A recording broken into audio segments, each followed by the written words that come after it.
This is how we took this e-commerce business from averaging $89,000 per month in revenue to $160,000 per month while doubling their return on ad spend. So think about that. They significantly grew their revenue and doubled the profitability on the return on ad spend. This was a struggling e-commerce business, absolutely bleeding money from their Google Ads campaigns before they came to us.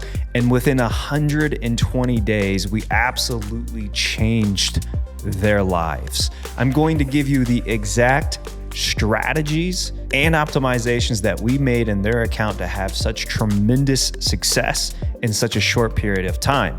Whether you are a beginner or advanced, I hope you find great value from this video and you can apply some of these strategies that we were able to transform this e-commerce business with. If you're new to our channel, welcome. Make sure to subscribe. We're pumping out content weekly and have big plans for 2024. If you're already subscribed, make sure to hit the like button on that. It does help tremendously with the algorithm as we're continuing to try to grow our channel. I hope you guys, again, find great value. I'm going to give you the exact strategy, the exact optimizations. Let's dive in. All right, just for proof, so you know I'm not lying, we've got September through December and comparing the previous period of May through August. So we took over in September of 2023. So I'm giving you the 120-day time frame period and comparing it to the previous 120 days. I even gave them an extra day because technically 120 days would be May 2nd. With that said, conversion value column, all campaigns are on. I obviously have to blur out campaign names to keep the client's information confidential. But you will see, before we took over, revenue was at $355,500, okay? Return on ad spend, so your conversion value divided by cost, was at a 1.48, bleeding money. We took over in September. Revenue for the 120-day period that we took over, $650,000 in revenue, and return on ad spend actually more than doubled. We went from a 1.48 to a 3.72. So that's an increase of $294,000 in revenue. And we increased return on ad spend by 151%. Changed this business's entire account and business around. Again, they were bleeding money. Now, this is not a company that experiences massive growth from holidays. They sell large home products, so baths, sinks, cabinetry, showers. So there's a bit of an uptick, but this is not one of those businesses that sees 80% of their revenue come from the holidays. So if you're thinking that, that's not the case. This is a very clean 120-day period comparison. The business owners would tell you that as well. Again, they're very happy with the results here and the complete turnaround of their account. Let's look at that real quick just from a graph standpoint. So looking at the entire year of 2023, you just see this incredible hockey stick growth up as well as the return on ad spend. So I wanted to show you this visual as well. Now you're wondering, what the heck did you guys do to make that happen? Well, I'm going to show you right now. Okay, so I pulled back to May through August, the time period, the 120-day time period that we were not managing. So I wanted to show you this. Again, I have to blur out campaign names to keep the client information confidential. However, I wanted to show you the filter is set to campaign type shopping, impressions greater than 0.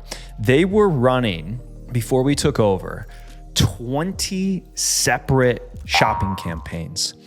The bidding strategy for most of these shopping campaigns was set to manual.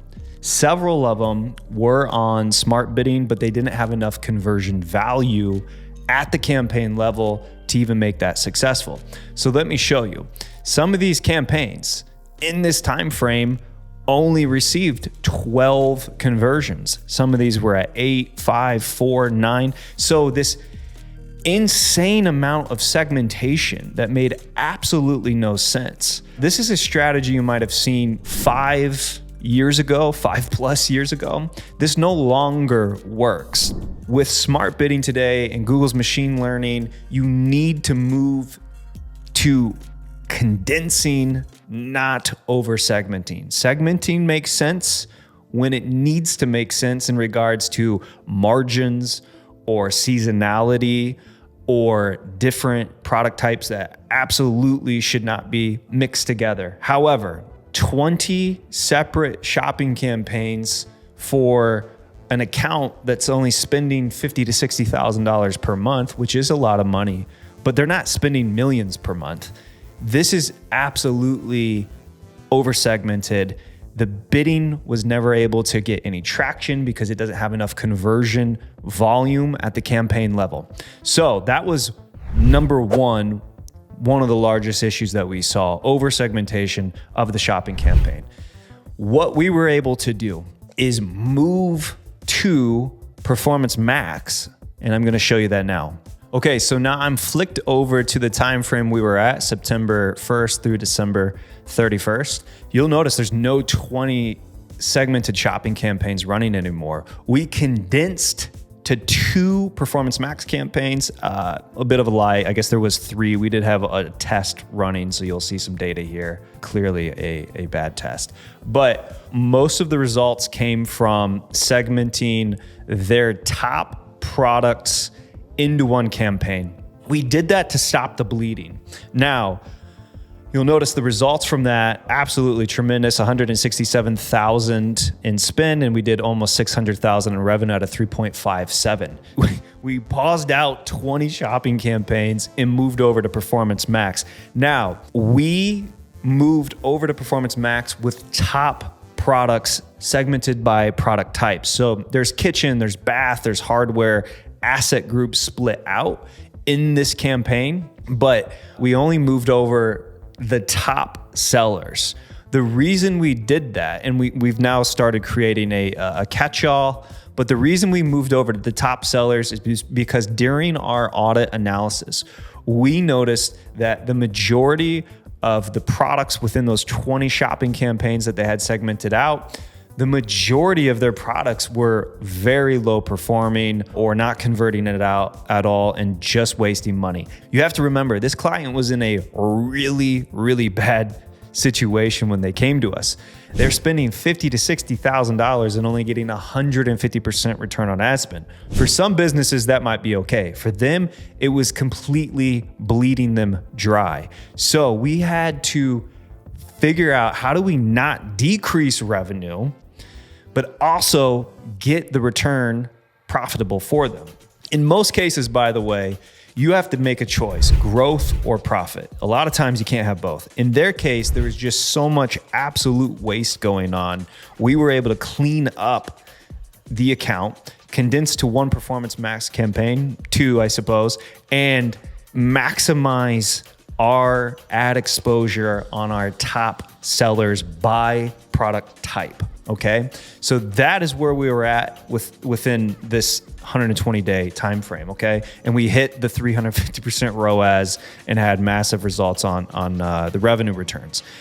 Moving into the next 120 days that we're working on now, you'll start seeing some segmentation that we're going to be working on, because now we do have some low performing products and product types inside of this Performance Max campaign. We'll start segmenting that. By the way, I have a free Performance Max course. There's a link below.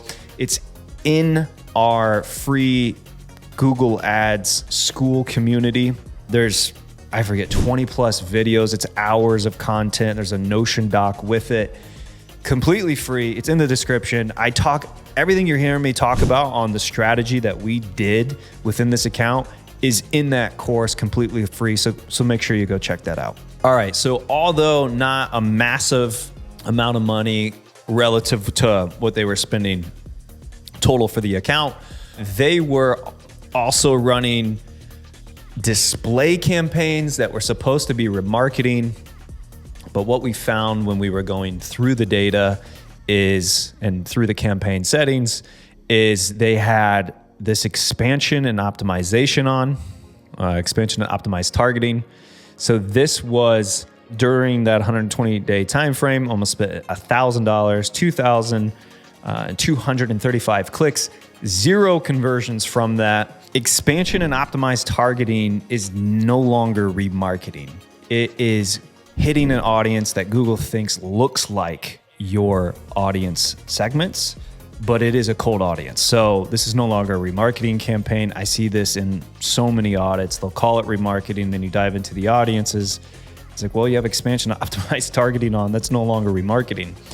And usually in a remarketing campaign, you'll see expansion optimized targeting be very, very low performing compared to obviously a warm audience like remarketing. So looking at that, they spent $854 and received 0 conversions from that. So you have to go into your ad group level and go to your settings and then hit ad group targeting. Sometimes, again, Google's changing the interface quite a bit, so it may look a tad different, but it's at the ad group audience targeting levels, usually where you're going to find this in the settings. And then here, you see how optimized targeting was on? This is what you would flick off in order to turn that off and save money so you're not hitting the cold audience. The other issue we found with this is they were showing on mobile apps everywhere. If you've ever heard me talk about display campaigns before, I absolutely hate mobile apps.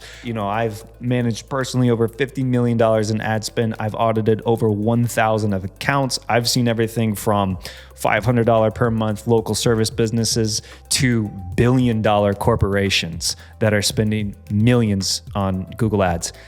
I have never seen mobile apps work unless you're advertising a mobile app. So you always want to exclude mobile apps. They spent quite a bit of money on mobile apps. You'll see their placement is completely full of these mobile apps. No one playing Candy Crush is going to go buy a sink. It's just in the way, right? And Candy Crush sort of forces you to watch ads to get more lives to continue to play the game if you're familiar with the game. They are not like, oh yeah, I should go buy that $2,000 sink now or $1,000 sink, whatever it was. That's not the time or place to be remarketing. So you see it all the time. You'll see Tender show up. Again, not the place to be spending your ad spend. So Google sneaks that in. You have to exclude these mobile apps. They wasted a ton of money. All right, so search, they did very little with search campaigns. They had brand campaigns running during that time frame, May through August. They spent a few $1,000s on search, what looked to be brand campaigns, right? However, when we dove in, they actually were spending the majority of the money on non-brand keywords. So when we looked at the keywords where the spend was coming from, they actually went ahead and were bidding on faucet sale. Okay, now they do sell faucets, but this exact match faucet sale keyword had no business being inside of a brand campaign. Your brand campaign should be your brand terms. You want to keep it clean. You want that data to only be your brand terms. You do not want to mix non-brand in it. I see time and time again, people will use broad match keywords in their brand campaigns and sometimes get that non-brand search query data skewing the results of that campaign. It's not what you want. You want brand segmented from non-brand. Here, they added faucet sale. They removed it before we took the account over, but they spent $2,000 for 0 conversions during that time frame on faucet sale. In fact, if you remember, I'm just using that 120-day time frame period before we took over just to have this clean sort of comparison. Here they spent, though, if you go back through the year, before we took over and paused this thing out, they spent $4,000 on faucet sale exact match. Complete waste of money. Not only that, let me show you then the ad that was showing during that time when they're spending all this money on faucet sale. All right, this is a screenshot from the Loom audit that I did for this account before they became a client. Again, I have to blur everything out to just keep the client's name confidential. What I want to show you though is during that audit Loom video, I showed them, hey, you're bidding all this on faucet sale, which by the way has generated absolutely nothing from you or for you. And here is your brand ad, which their ad copy was horrendous.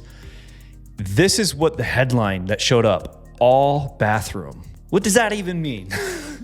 And so I get it means, hey, all of our bathroom products, but here's faucet sale, the keyword, and your headline is all bathroom. So their ad copy was just horrendous. And so here you have a non-brand term that spends 90% of your brand campaign's cost, generates absolutely zero of the conversions or revenue.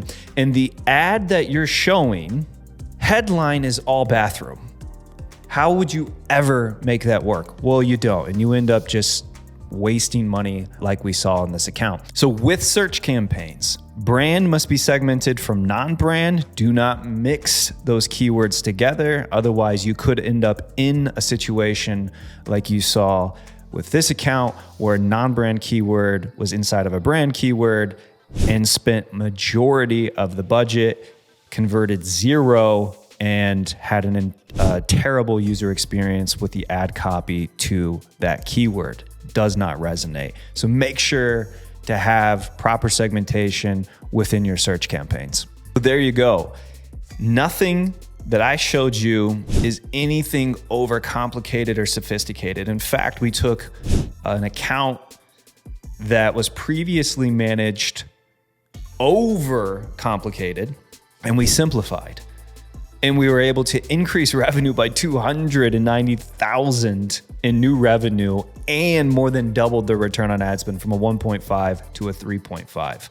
All from reviewing the account structure and changing the account structure in order to better maximize their top products, taking a look at their search campaigns and realizing you're spending and mixing non-brand in your brand campaigns.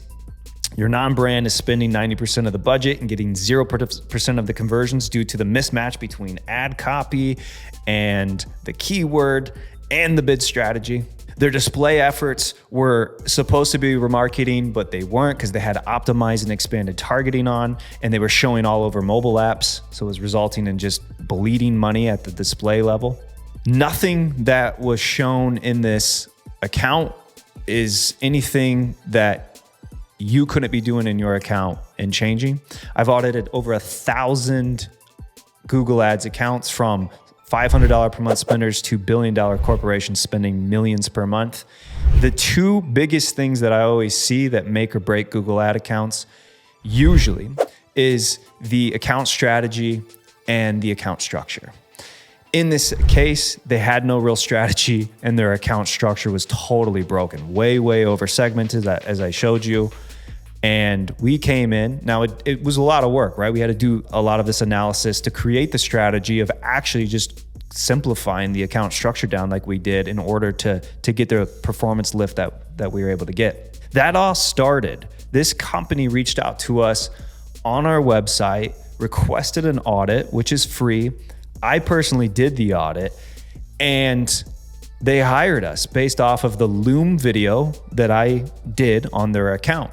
That audit, what I'm breaking down for you guys in today's videos, is essentially what I did in that Loom video audit that got sent to them. So if they didn't hire us, they had the full Loom video breakdown of what I was recommending to their account. They could have done that themselves. They could have hired someone else. We don't really care at that point.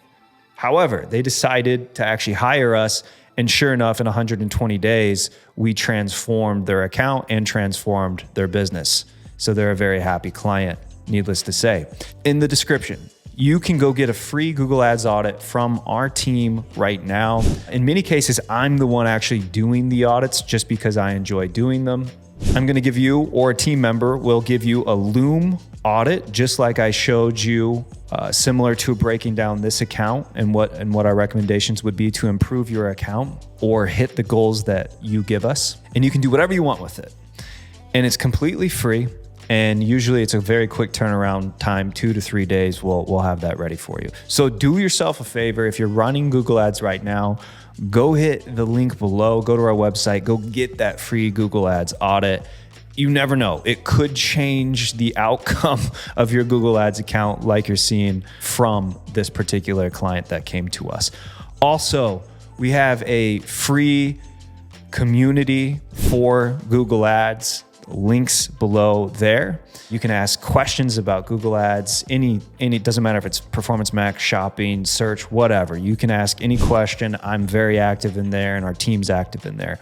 And there's a free Performance Max course. There's like 20 plus videos and hours of content and a full Notion doc framework of how we look at Performance Max after making over 50 million in revenue from Performance Max campaigns. The structure of Performance Max and the optimizations that I talked about in today's video, that all is in the Performance Max course that I give to you for free. So if you want that, there's a link below to our free school group. It's called PPC Launchpad. The free Performance Max course is in there. And if you have questions, you can even ask questions there. If you have questions though about this video, put them in the comments and I will do my best to answer those. I hope you guys find great value from this. Again, questions, go ahead and ask. If you liked it, please like it. If you're new, please subscribe. I've got lots more content in the works. I'm hoping to drop videos once a week. My goal is just to provide the most Google Ads value than anyone else this year. So stay tuned and I'll see you on the next video.